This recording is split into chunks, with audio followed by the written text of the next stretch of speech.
So Selemon Barega made a bold bid for victory, past the halfway mark, dropping some very fast times, but it looks like the course record. Selemon Barega's victory at the Zurich Maratón de Sevilla was far more than a successful debut. It was a masterclass in ambition, a raw encounter with the marathon's brutal essence, and a potent declaration of intent from one of track racing's most decorated champions. His winning time, while impressive, tells only half the story. The full narrative is one of audacious strategy, mid-race sovereignty, and a humbling final act that ultimately frames this win as the critical first step in a promising marathon career. The strategy, track star ambition, meets marathon reality from the outset. Barega made his ambitions unequivocal. His goal was not merely to win, but to attack the course record and target an exceptionally fast finish time, an achievement that would have placed him among the fastest debutants in history. This ambition was reflected in the ferocious early pace. Guided by a trio of pacemakers, the lead pack blasted through the opening 5 kilometers 12 seconds faster than the already aggressive schedule. They maintained this blistering cadence, hitting the halfway point perfectly poised to challenge the record. This strategy was a clear projection of Barega's track pedigree. As the Olympic 10,000-meter champion and a man with a very fast half-marathon best, his plan was to leverage his superior speed. By the 24th kilometer, with the pacers spent, the race had distilled to its purest form. Barega running alone against the clock in the distance. For nearly 20 kilometers, he was a solitary figure of focus, building a commanding lead that stretched to nearly 2 minutes by the 35-kilometer mark. The victory was never in doubt. He crossed the line well clear, over a minute ahead of the surprising runner-up. The race's depth underscored the quality of his performance, with many athletes finishing under 2 hours and 8 minutes, proving the course was fast and the competition legitimate. Barega's post-race comments were insightful and forward-looking. Expressing happiness with his performance, while acknowledging the suffering, he stated he would return with more experience. This is the statement of an athlete who views this debut not as an endpoint, but as a foundational lesson. He learned he could dictate a major marathon, but also learned the precise cost of doing so. For a 25-year-old champion, this blend of victory and humility is a powerful combination. የዩቲዩብ ተከታታዮች ሰብስክራይብ በማድረግ ቤተሰብ መሆን እንዳትዘነጉ። ላይክ እና ሼር በማድረግ ለሌሎች እንዲዳረስም አድርጉ። The front three are obviously the pacemakers, and then 5 athletes who've chosen to go at this very, very fast pace. As you say, James, aiming to go through halfway in 61:15 to bring them home 2:02:30, which is very, very ambitious. And it's going to be very interesting to see. Barega obviously has run very fast over 10,000 metres, 26:34, run very fast over the half marathon with his best time 57:50. But the big question is, can he translate those times to the full 42-kilometre distance? And there are so many other factors that come into play with the marathon: nutrition, just the psychology of having to work hard in that latter stage of the race. But we've been hearing very positive things from his coach, Haji Ajilo, who's also here with his manager, Maka Hussein, and they've got really high hopes, full of confidence ahead of today's race. To those that aren't familiar, the day before a major marathon, there'll be an athletes meeting where the coaches, the agents and the organisers will go through with the athletes, and yesterday was split in 2 given the size of the elite fields. And that's where the final discussions will happen around the paces that are agreed, but also, as you said, Richard, those discussions around making sure that there's the quality and strength in paces. And so, yeah, one of the pacers was moved up from the second group, and I think it is about safety in numbers. I mean, ideally you're looking for the pacers, definitely go to halfway, but hopefully towards 25, even 30 kilometres. But maybe one of the pacers, there'd be almost a sacrifice just to look after the early 15 to 20 kilometres. Yeah, ideally, I mean, those 3 pacemakers, I mean, at the moment they're running alongside each other, but it may be that one of them can actually take the lead and let the other 2 just tuck in behind, because, as you say, James, the intention is that those pacemakers will stay in the race. Mark 14:18, so they've set out with intention, and they wanted around about 14:30 through 5k. So the caution to the wind is being thrown out there, Richard. This is interesting to see early on. Yeah, I mean, it's probably not the best way to run a marathon to go out so fast and then slow down. But I think there is a fair bit of pressure on these pacemakers. We sensed that yesterday at the meeting when they were named, and you know, they've got this job of trying to get Selemon Barega to the halfway point at 61:15, and it's probably for that reason that they have gone off slightly ahead of the pace that was asked of them. 2:54 per kilometre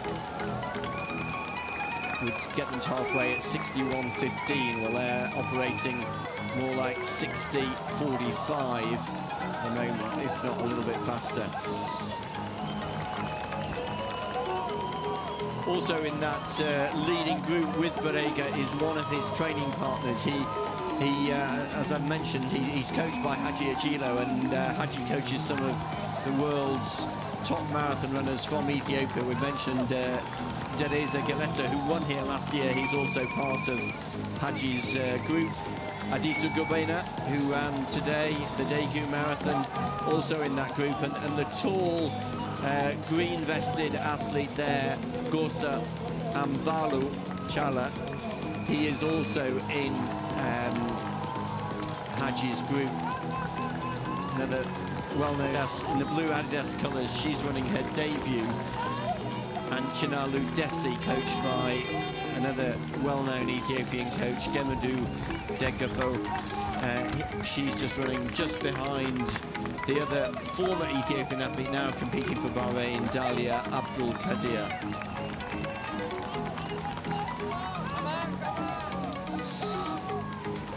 So there's number 6, Gosa Ambalu, training partner of Berga, who's got number 1. Season's best, well, personal best, sorry, of 57:50. He ran that about 15 months ago in Valencia. And as we were saying, he was back in Valencia as part of his preparation for this race, in that world record race where his compatriot Kajelcha took 1 second off the world record, ran 57:31.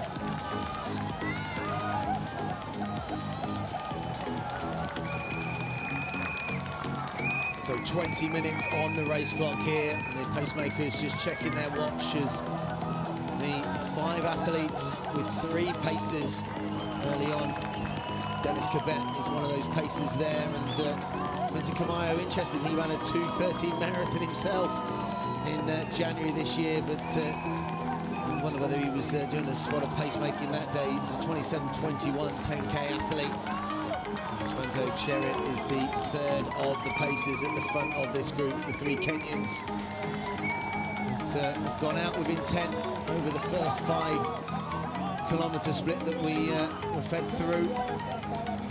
You can see the flat roads and beautiful conditions that agree with the athletes. A bit of shade they get with the tree-lined streets. Yeah, when this race started, the course was very, very different. It actually was a 3-lap course in its early years.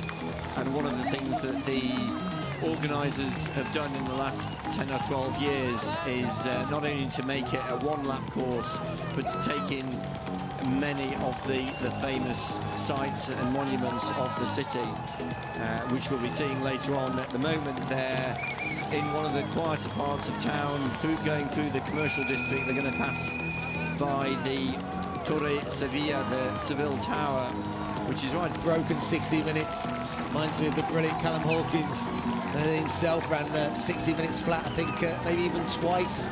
So just a dip inside 60 minutes. That's always an interesting one when an athlete runs a lifetime best just 3 weeks before a marathon. Is that a good thing, Richard, that they're in peak shape for half marathon, or is it as long as they've kind of done the marathon work around that half marathon? I think more often than not, it's a confidence boost, isn't it? You know, if you're in great shape coming into marathon, it's interesting. Some marathon runners, I mean, you could take Berga as an example. He hasn't raced since October, and that's now becoming more the norm, that the world's top marathon runners go away and train and don't do any. We mentioned a few of those that are in both those chase groups 2 and 3. There's the drink station negotiated by Selemon Barega. This one he has got with no issues. And maybe just starting to move away, or whether that was just a hesitation at the drink station, but maybe for the first time just sensing, and you can just see the cadence, can't you, Richard? Maybe it's just increasing, maybe he's just sensing, and just maybe a bit of confidence, having nailed that drink station, that this is it now. Maybe it's a case of maybe the first cars of Selemon Barega in the marathon that we're going to see. Well, just in the last few minutes, we've seen Berga open up this gap. He really looks a class athlete, doesn't he? Incredibly smooth. We watched Kip Limo make half marathon running look so easy last Sunday in Barcelona, and Berga at the moment is looking silky smooth as he extends that lead just in the course of a few minutes. He has really pulled away from the other 3 athletes. I think it is only his training partner, Gorsa Ambelu, who is trying to stay in contact, but Berga still looking very comfortable. I think probably coming into the race, he probably knew that he was going to have to do a fair bit of work on his own, simply because it also should give us an update on the chase group behind. Desalu and Matthew Samparu alongside Charlo are trying to close that gap, but Berga, look at that, that is an athlete in full focus. Maybe just a little bit of fatigue, but the pace that he's running at, that should be expected. Well, still looking very, very smooth, Berga, but it is a tough ask for him to maintain this pace. He's out on his own.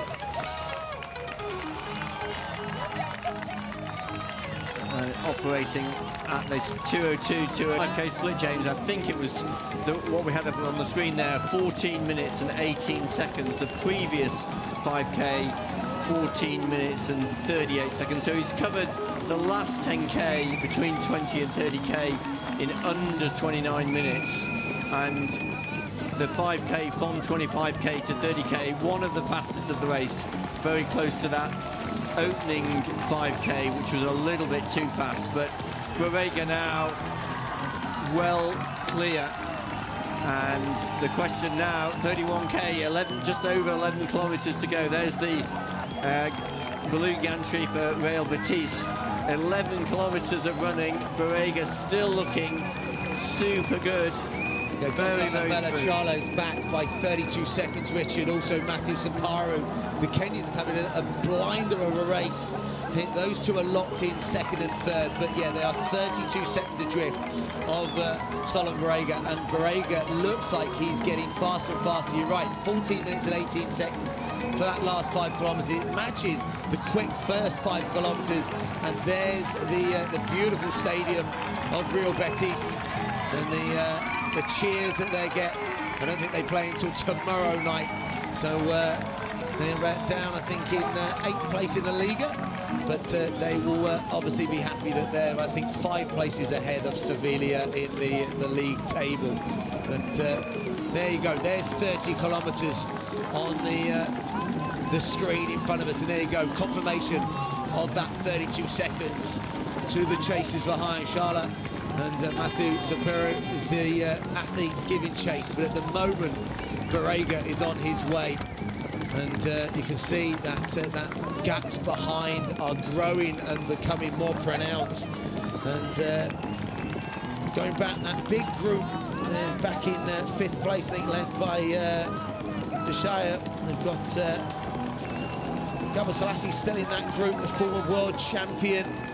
Now the talented and so consistent Belgian athlete Felix Boer is still in that group. They've gone through 1 hour 29:57 seconds, so they are still, Richard, right on that 2 hours 6:30 pace. Yeah, that is a very big group. That, as you our notes, and I think that's another quick 5 kilometre split, Richard. 14:37. So his pace has dropped slightly, not surprisingly, but he's still under course record pace. But this is going to be a really tough last 7 kilometres. We said how hard it was going to be for Barega. He took the lead when the pacemakers dropped out, we reckon around that 23-24 kilometre point. So for the last 12 kilometres and more, Barega has been out in front, and it's really, really tough for him. He's now into the last 7 kilometres of the race, aiming to go under his compatriots. Time set here 12 months ago, 2:03:27. Remember, the fastest time in the world this year is the winning time in Dubai, set by another Ethiopian, Bute Gemechu, who ran 2:04:51. Well, Barega out a long way clear of the 2nd and 3rd place athletes. On the right of our screen, that chasing group, Matthew Semperu in the white and red vest, and he's being followed by Gosa Ambalu, the Ethiopian, in 3rd place. As you said, we could be heading towards the fastest marathon in the world so far in the 2025 calendar year. There's the chasers behind. They were a minute and 20 seconds behind. It's now almost 2 minutes and 35 kilometres. Gosa Ambalu Shala and Matthew Samparu. And there you go, 1 minute and 57 seconds is the confirmation between the Ethiopian and Kenyan athletes in 2nd and 3rd. So they're locked in their own private battle, and both of them at the moment, Charlotte's best 2 hours 7:35, and Samparo's best 2 hours 9 minutes and 54 seconds. So both of them way inside that, with 7 kilometres of hard running, and it will be hard running to come, because you can see the pain is etched on their faces, but the fact they're in a battle together, hopefully this is going to help them, and they're not solo on their own. But again, whether any of the chasers from behind that didn't go with this early pace, whether they can close the gap, getting confirmation that that main group, that big group, are 1 minute and 13 seconds behind them. There's Barega. At the moment, if he was to maintain his pace, he's going to be right around the 2 hours and 3 minute mark. So that split we had at 35 kilometres was 27 seconds inside course record pace. So remember, the course record 2 hours 3 minutes and 27 seconds. And at the moment, this is probably the first sign of a little bit of fatigue. Still looks good, but if he is going to get inside 2 hours and 3, he needs to maintain this 2 minutes and 55 seconds per kilometre. የዩቲዩብ ተከታታዮች ሰብስክራይብ በማድረግ ቤተሰብ መሆን እንዳትዘነጉ። ላይክ እና ሼር በማድረግ ለሌሎች እንዲዳረስም አድርጉ። I think you're right, James. I think he's just lost a little bit of the bounce that he had 5 or 10 minutes ago. I mean, he's still looking very, very, very good, very relaxed. But I just wonder if he's starting to feel that fatigue. His pace dropped very slightly from that very fast 5k between 25 and 30k, 14:18. It dropped to 14:38 for the 5k, up to 35k. So Berga having to work incredibly hard to keep that pace going. I'm sure he has got an eye on the course record, hoping to get very close to that 2:02-2:03 finishing time, but having to work very, very hard what is amazing, the people on the side of the road on their bikes having to work hard to keep up with Selemon Barega as he goes through 37 kilometres. And if that is right, I thought the last kilometre might have been outside 3 minutes. I think these have been a couple of 3-minute plus kilometres. And if that is the case, then we could be slipping towards maybe outside course record pace. But it's deceptive because he does always look so smooth, relaxed, but I just think there's a slight loss of power there. Yeah. And yeah, this might be starting to get tough. The marathon is unforgiving, Richard, isn't it? It's, you know, you can go from 1 minute feeling really good to the next minute. And remember, he did miss that drink station right back around about the, was it around the 45 kilometre spot? And sometimes that early energy can be a payback later on in the race. But I think maybe the chasers behind, that they were fatiguing as well, so he might be all right. Now, the race is happening, isn't it, in the elite women? There's a split again. Yeah, it's the 3 Ethiopian-born athletes, Anchinalu Dessie in the blue vest, who is at the front of that group of 3. She's being followed by Tigers Gazahain and Abdul Kadir Dessie, and just about 50 metres down the road, the Spanish athlete Kota Bolaid is trying to hang on. Remember, she is operating at a pace much faster than she's ever run before. Her best time coming into today's marathon, 2:25.35, set here 7 years ago. And although she's dropping off, she's desperately trying to hang on to that pace, which will see her coming home in a new personal best time. So Barega running alongside the old city walls down the Calle Leon, and in a few moments he's going to take that left turn under the city gate, and that will be along some of the narrow streets that will bring him through to 40 kilometres and the cathedral. So at this left turn he'll have about 4 kilometres to run. This is the part of the city called La Macarena, which is heavily visited by international tourists. Lots of nice cafes and bars. Yeah, a load of markets and yeah, a load of different vintage clothes and lovely stores there. Be lost for hours in that area shopping, so definitely one to put on the bucket list if you are coming over here for the Zurich Seville Marathon. And there are loads of sites and places to venture off, and great place to eat as well. Remember, the home of tapas. So we had some lovely tapas last night, so there's some... Here's Berga gone through 39 kilometres. Berga getting loads of cheers, loads of support.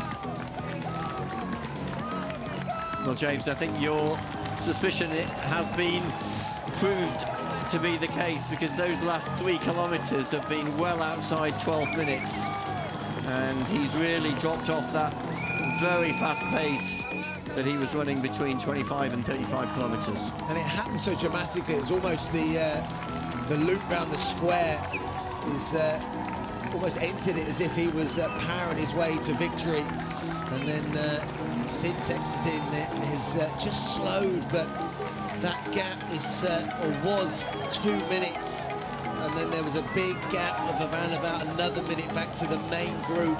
Remember, they were still running at 2:06 pace, at that World Championship pace. So if the wheels were to really fall off Barega, then it is possible someone could come through from what was once the 3rd group out on the road, even the 4th group. But they did have safety in numbers, and they were so consistent. But at the moment, Barega looks like he might have rallied a bit, and maybe that was just a few kilometres of hard running that he's maybe worked his way through. And with almost every stride, he knows he's getting closer and closer to the finish. And look at that, that's a stunning shot of Seville, a city that hosts 700,000 occupants, and I think it's millions of people that flock here year on year tourism is such a high factor here. And whether you are becoming a marathon tourist and travelling here for the marathon in February every year, or just looking to come here for a city break, it is a beautiful city. And it's one, as I said, you can get lost in with so many shops, so many restaurants. And there's such a beautiful mix of architecture and monuments. And also you can go and see a 0-0 game at the football if you get a chance as well. But I'm sure that is an absolute one-off. Now, this is not going to be a 0-0 today in the Zurich Seville Marathon. This is a high-scoring marathon, a high-scoring game out there. Barega has looked to go for the big win today. But will he pay for that exuberant kind of drop of speed after the halfway mark? 1 hour 57:03 was the 40-kilometre mark 12 months ago, and you can see the clock, 1 hour 57:30, but how close to 40 kilometres are we now? We're looking for it just probably like Selemon Barega is right now. There it is. And it has dropped, Richard, hasn't it? That's a 15:40 5-kilometre split, so he's dropped to 5-minute miling. I know some of you are out there thinking 5-minute miling is fast running for 1 mile. There you go. 40 seconds outside course record there. It is dropped. He's dropped. But now it's about staying the distance. We've seen this in marathons previous where, you know, big gaps can be closed down. Whether it is a big enough gap or was a big enough gap, I think it might have been. He's got about 6-7 minutes of running to go. Can he tough it out, Richard?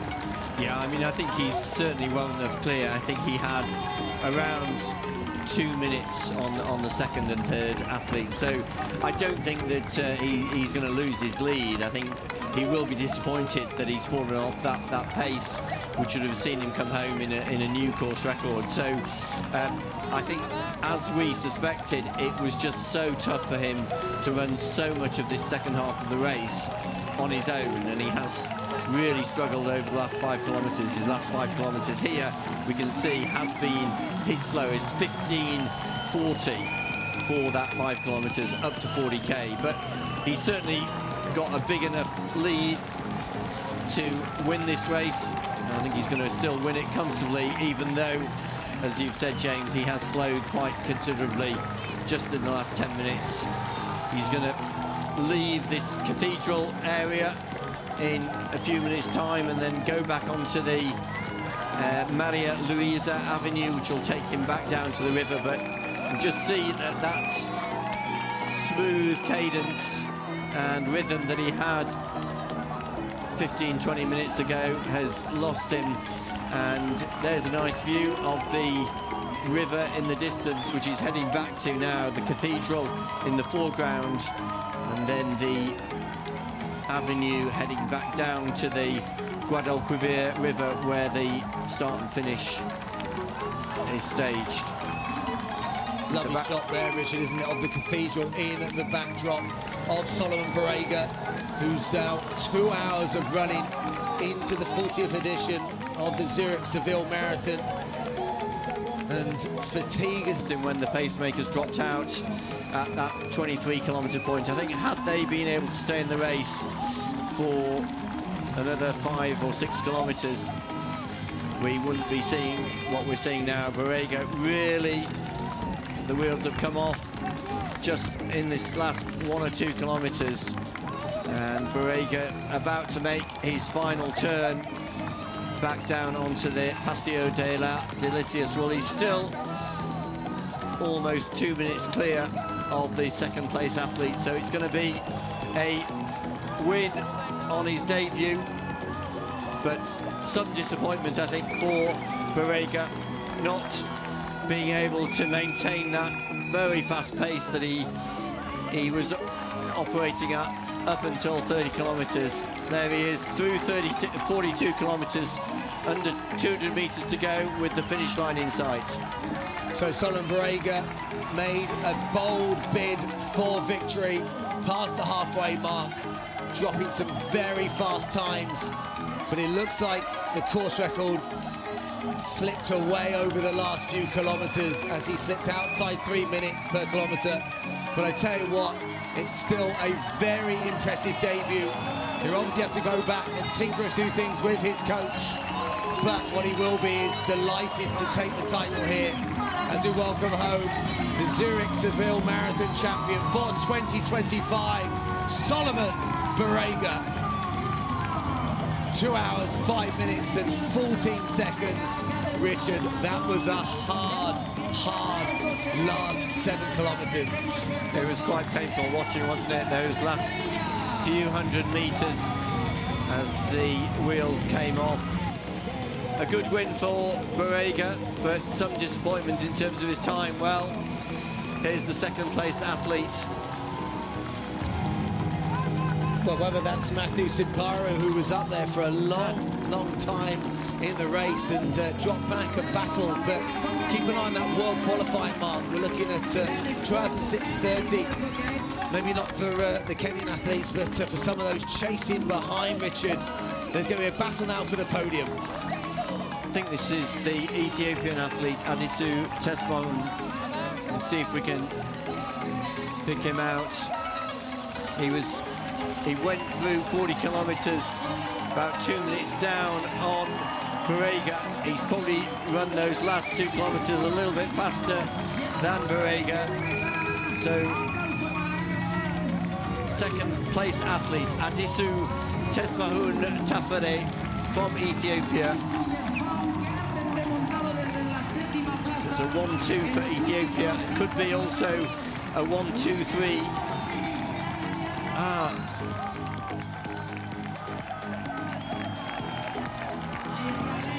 So Reda, I think, getting second. There's Kuipers, talked about him. Wow. Swiss athlete taking 4th place, I think. First time for Kibbutz under 2 hours and 7 minutes. Big lifetime best there, fantastic running. Looks like, I think, El Mahoub Daza there. I think the Moroccan athlete Felix Bour's gone through in just outside, I think, his lifetime best. 2 hours, 6:56. So inside 2 hours and 7 minutes again, just 10 seconds shy of his lifetime best. And look at the number. የዩቲዩብ ተከታታዮች ሰብስክራይብ በማድረግ ቤተሰብ መሆን እንዳትዘነጉ። ላይክ እና ሼር በማድረግ ለሌሎች እንዲዳረስም አድርጉ። Your first time in marathon, did you expect a race like this? Yeah, it's good area, good flat marathon, but it's a little bit difficult. It's a pacemaker, a little bit is push, maybe it's good. Now it's 21 kilometers by itself push. It's a little bit difficult. The course is good. Okay, and last question, you know, Seville is the flattest marathon in Europe. Have you liked the road, the course of the race? Yeah, it's maybe a target course record, but the pacemaker is a little bit push 25, maybe 30 kilometers. It's his record of the course, but a little difficult in the pace. But course is good. Okay, so thank you, Selemon. There's the results. Selemon Barega, 2:05.15. Still a very good debut and a win here in Seville. Tafere there, 2:06.27. And Mohamed Aaraby, the third place finisher, 2:06.45. Kibbutz, fantastic running in 4th place. Thought he might even get on the podium, and there we go down. Those athletes that have run very fast times, even for 20th place there, Richard. So many personal bests. Much depth. And, so many personal bests. So many different nations as well. Abraham, the German athlete, in there as well. A couple of Israeli athletes. So, and that's what's great to see, the depth and spread of the elite marathon runners and the elite performers here